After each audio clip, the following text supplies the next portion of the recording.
Hello and welcome everyone. मैं अनीता। प्रणाम, नमस्कार। कैसे हैं आप सब? तो आज हम करेंगे नाटक के अति महत्वपूर्ण प्रश्न। इससे पहले भी हमने 3 क्लास में कर रखे हैं इस रमनीता अकेडमी चैनल पर। आज हमारी चौथी क्लास है नाटक के महत्वपूर्ण प्रश्न की। तो आज का पहला प्रश्न, परिवार के सभी सदस्य अविश्वास, कुंठा, संशयहीनता, बोध एवं विघटन के भाव लिए जी रहे हैं। ये कथन मोहन राकेश के किस नाटक पर लागू होता है? विकल्प ए, अंडे के छिलके, बी, आधे अधूरे, सी, लहरों के राजहंस, डी, आषाढ़ का एक दिन। तो यहाँ पर हमारा विकल्प बी सही है, आधे अधूरे। प्रश्न संख्या 2, शासन यदि मेरी रचना पर रोक लगाएगा तो वह दूसरे राज्य में सप्तम स्वर में सुनी जाएगी। ये कथन किस नाटक के संदर्भ में है? विकल्प ए, चंद्रगुप्त, बी, अंधायुग, सी, आठवां सर्ग, डी, आषाढ़ का एक दिन। तो यहाँ पर विकल्प सी सही है, ये आठवां सर्ग का कथन है। प्रश्न संख्या 3, व्यक्ति को बाहरी संघर्ष ही नहीं आंतरिक संघर्ष भी झेलने पड़ते हैं। ये किस रचना के संदर्भ में सटीक है? विकल्प ए, आठवां सर्ग, बी, ध्रुवस्वामिनी, सी, अंधेर नगरी, डी, अंधायुग। तो यहाँ पर विकल्प डी सही है, ये अंधायुग की रचना के संदर्भ में है। प्रश्न संख्या 4, प्रसाद जी का अंतिम नाटक कौन सा है?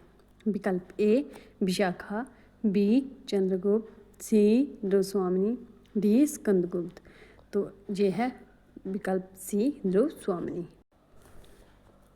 प्रश्न संख्या 5, कालक्रम की दृष्टि से प्रसाद का कौन सा नाटक पहले आएगा? यहाँ पर नाटक दिए हैं हमें, ध्रुवस्वामिनी, अजातशत्रु, स्कंदगुप्त और जन्मेजय का नागयज्ञ। तो ये आएगा यहाँ पर विकल्प बी, अजातशत्रु। तो इसका प्रकाशन वर्ष क्या है? 1922। प्रश्न संख्या 6, देखो इसका ही यही प्रश्न आ गया जो मैंने पहले बोला, अजातशत्रु का रचनाकाल क्या है? तो विकल्प सी सही है, 1922। मैंने पहले ही बता दिया था। प्रश्न संख्या 7, प्रसाद जी का कौन सा नाटक रंगमंचता की दृष्टि से सर्वाधिक उपयुक्त माना जाता है? विकल्प ए, स्कंदगुप्त, बी, चंद्रगुप्त, सी, विशाख, डी, ध्रुवस्वामिनी। तो ये है विकल्प डी, ध्रुवस्वामिनी। प्रश्न संख्या 8, कोमा प्रसाद जी के किस नाटक की पात्र है? विकल्प ए, कामना, बी, ध्रुवस्वामिनी, सी, स्कंदगुप्त, डी, चंद्रगुप्त। यहाँ पर विकल्प बी सही है, ध्रुवस्वामिनी की है कोमा। प्रश्न संख्या 9, स्वतंत्रता संग्राम में युवकों को कूदने के लिए प्रेरित करने हेतु त्याग बलिदान की भाव से भरे हुए पात्र किस नाटककार ने अपने नाटक में प्रस्तुत किए? विकल्प ए, भारतेंदु, बी, जयशंकर प्रसाद, सी, रामकुमार वर्मा, डी, भुवनेश्वर। तो ये हैं विकल्प बी, जयशंकर प्रसाद। प्रश्न संख्या 10, किस नाटककार ने नाटकों के माध्यम से हिंदी को लोकप्रिय बनाया और पारसी रंगमंच का विरोध किया? विकल्प ए, विनोद रस्तोगी, बी, भारतेंदु हरिश्चंद्र, सी, गोविंद दास, डी, जयशंकर प्रसाद। तो ये थे हमारे भारतेंदु हरिश्चंद्र। विकल्प बी सही है। प्रश्न संख्या 11, नारी समस्या को इनमें से किस नाटककार ने अपने नाटकों में स्थान दिया? विकल्प ए, लक्ष्मी नारायण लाल, बी, हरि कृष्ण प्रेमी, सी, लक्ष्मी नारायण मिश्र, डी, भारतेंदु। तो ये हैं लक्ष्मी नारायण मिश्र। इधर लक्ष्मी नारायण लाल और मिश्र दोनों में कंफ्यूज नहीं होने, ये थे लक्ष्मी नारायण मिश्र, जिनका एक नाटक सिंदूर की होली भी नारी समस्या पे आधारित है।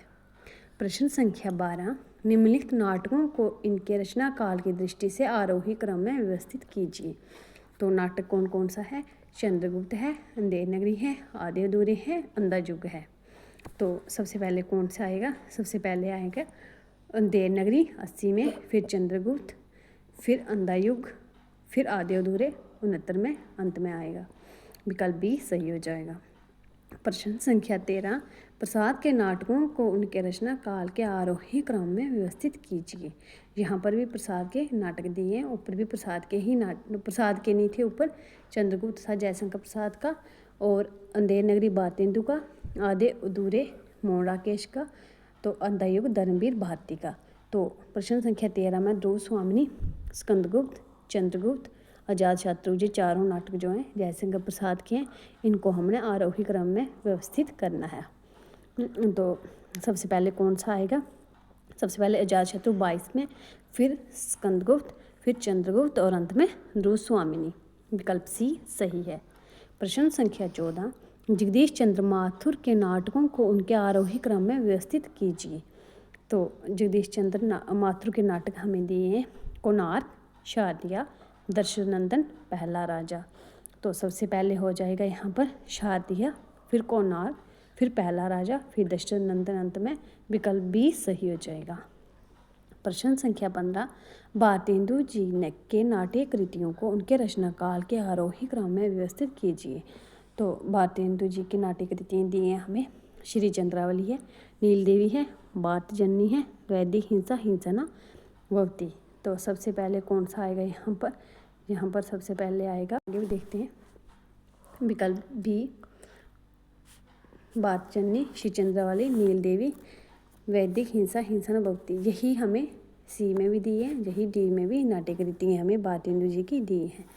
तो सबसे पहले आएगी वैदिक हिंसा, हिंसना भक्ति, फिर श्री चंद्रावली, फिर नील देवी, फिर बात जननी, अंत में। तो हमारा विकल्प डी सही है।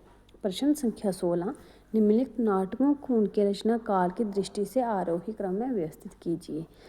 तो यहाँ पर हमें नाटक दिए हैं, एक है ध्रुव स्वामिनी, फिर है कोणार्क, फिर है रणधीर प्रेम मोहिनी, फिर है अंधेर नगरी। ध्रुव स्वामिनी जयशंकर प्रसाद का, कोणार्क जगदीश चंद्र माथुर का, रणधीर प्रेम मोहिनी ये किसका है? ये है लाला श्रीनिवास दास का, और अंधेर नगरी भारतेंदु जी का। इनको हमने क्या करना है? आरोही क्रम में व्यवस्थित करना है। तो सबसे पहले क्या आएगा? सबसे पहले रणधीर प्रेम मोहिनी, फिर अंधेर नगरी, फिर ध्रुव स्वामिनी और अंत में कोणार्क 51 में। प्रश्न संख्या 16 का विकल्प बी सही है। प्रश्न संख्या 17, निम्नलिखित सूचियों को सम्मिलित कीजिए। एक तरफ नाटक है और दूसरी तरफ प्रकाशन काल दिया है। नाटक का नाम है महाराणा प्रताप, बी है विशेष्य विस्मोद्यम, सी है चंद्रगुप्त, डी है अंजो दीदी। तो प्रकाशन काल एक दिए है 1931, 2 में 1954, 3 में 1876 और 4 में 1897। तो महाराणा प्रताप जो नाटक है इसका प्रकाशन वर्ष क्या है? इसका है 1897। तो ए का 4 हो जाएगा। तो विशेष्य विस्मोद्यम ये है भारतेंदु जी का, तो इसका हो जाएगा इसका 1876, बी का 4 हो जाएगा। सी चंद्रगुप्त जयशंकर प्रसाद का, इसका प्रकाशन वर्ष 1931 है, सी का 1 हो जाएगा। अंजो दीदी इसका प्रकाशन वर्ष 1954 है, तो डी का 2 हो जाएगा। हमारा विकल्प ए सही हो जाएगा।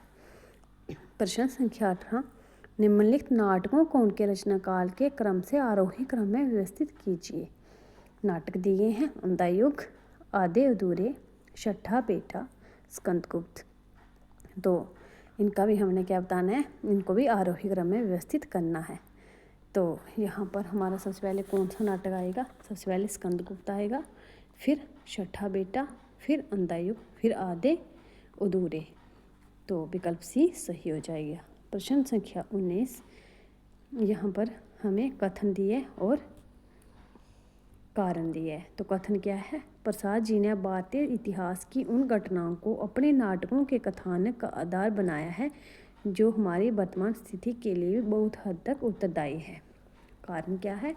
चंद्रगुप्त नाटक में विदेशी आक्रांताओं को रिश्वत लेकर भारत में घुसने का मार्ग तक्षशिलाधीश ने दिया तथा पारस्परिक अहम के टकराव से नंद को पर्वतेश्वर की सहायता से रोक दिया। तो यहाँ पर हमारा विकल्प कौन सा सही है? प्रसाद जी ने भारतीय इतिहास की उन घटनाओं को अपने नाटकों के कथानक का आधार बनाया है जो हमारी वर्तमान स्थिति के लिए भी बहुत हद तक उत्तरदायी है। कथन हमारा सही हो जाएगा, ए सही है।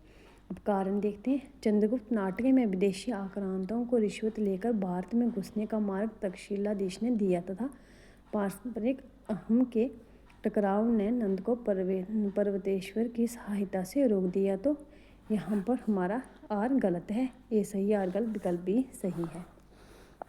प्रश्न संख्या 20, यहाँ पर भी कथन है और कारण है। तो कथन में दिए है, भारतेंदु जी ने अपने मौलिक और अनुदित नाटकों के जरिए एक साथ कई काम किए। उन्होंने नाटकों के माध्यम से हिंदी को लोकप्रिय बनाया, पारसी रंगमंच का विरोध किया तथा प्राचीन नाटकों का उद्धार किया। और कारण इसमें दिया है, भारतेंदु जी ने मौलिक नाटक लिखे, अन्य भाषाओं के नाटकों का अनुवाद किया और हिंदी नाटककारों के समक्ष आदर्श उपस्थित किए। उन्होंने हिंदी नाट्य रचना को नई दिशा प्रदान की। तो यहाँ पर हमारा ए भी सही है और आर भी सही है। यहाँ पर दोनों सही हैं तो विकल्प ए सही हो जाएगा। प्रश्न संख्या 21, मोहन राकेश के नाटकों को रचना काल के आरोही क्रम में व्यवस्थित करना है। तो नाटक हमें दिए मोहन राकेश के, आधे अधूरे, लहरों के राजहंस, आषाढ़ का एक दिन, 3 नाटक दिए हैं, 3। तो सबसे पहले कौन सा आएगा मोहन राकेश का नाटक? आषाढ़ का एक दिन, लहरों के राजहंस। आषाढ़ का एक दिन का समय है 1958 और लहरों के राजहंस इसका 63 है और आधे अधूरे 69। यहाँ पर विकल्प सी सही हो जाएगा। प्रश्न संख्या 22, निम्नलिखित सूचियों को सुमेलित कीजिए। तो हमें एक तरफ एक सूची में नाटक दिए और दूसरी सूची में नाटककार दिए। नाटक है 8वां सर्ग, मिस्टर अभिमन्यु, तिलचटा और बकरी। और नाटककार हैं सर्वेश्वर दयाल सक्सेना, मुद्रा राक्षस, सुरेंद्र वर्मा, लक्ष्मी नारायण लाल। तो 8वां सर्ग ये किसका नाटक है? ये है 8वां सर्ग किसका नाटक है? 8वां सर्ग मिस्टर अभिमन्यु, 8वां सर्ग मिस्टर अभिमन्यु। तो ये 8वां सर्ग जो है ये है सुरेंद्र वर्मा का, एक साथ 3 हो जाएगा। और मिस्टर अभिमन्यु जो है ये किसका है? ये है लक्ष्मी नारायण लाल का। तो बी के साथ 4 हो जाएगा, एक के साथ 3, बी के साथ 4 और सी के साथ तिलचटा, ये मुद्रा राक्षस का है, सी के साथ 2 हो जाएगा। डी बकरी ये है सर्वेश्वर दयाल सक्सेना का, डी के साथ 1 हो जाएगा। हमारा विकल्प ए सही है। प्रश्न संख्या 23, इन नाटककारों को काल के आरोही क्रम में व्यवस्थित कीजिए। नाटककार हमें दिए हैं, हरिकृष्ण प्रेमी है, भारतेंदु हरिश्चंद्र हैं, जयशंकर प्रसाद हैं, लक्ष्मी नारायण लाल हैं।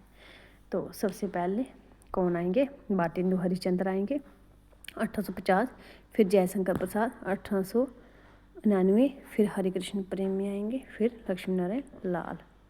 विकल्प सी सही हो जाएगा।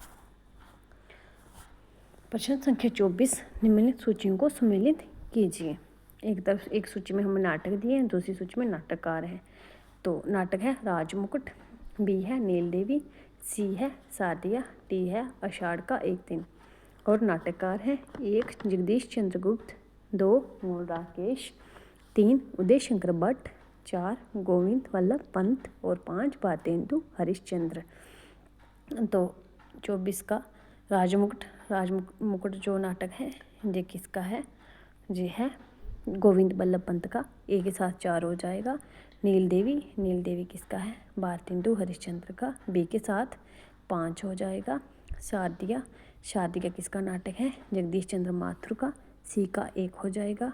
आषाढ़ का एक दिन किसका है? मोहन राकेश का, तो डी के साथ 2 हो जाएगा। हमारा विकल्प बी सही है। प्रश्न संख्या 25, निम्नलिखित नाटकों को रचनाकाल के आरोही क्रम में व्यवस्थित कीजिए। तो नाटक कौन कौन सा दिया है हमें? स्कंदगुप्त, आधे अधूरे, अंधेरी नगरी और कोणार्क। तो सबसे पहले कौन सा नाटक आएगा? सबसे पहले आएगा अंधेरी नगरी, फिर स्कंदगुप्त, फिर कोणार्क, फिर आधे अधूरे। तो आज हमने 25 प्रश्न किए, इससे आगे हम कल कंटिन्यू करेंगे नेक्स्ट क्लास में। तब तक के लिए धन्यवाद। तो प्लीज़ अगर आपको क्लास अच्छी लगेगी तो क्लास को लाइक ज़रूर करना और चैनल को सब्सक्राइब कर लेना, रमनीता अकेडमी चैनल, और क्लास को लाइक ज़रूर करना। तब तक के लिए धन्यवाद। Bye, take care.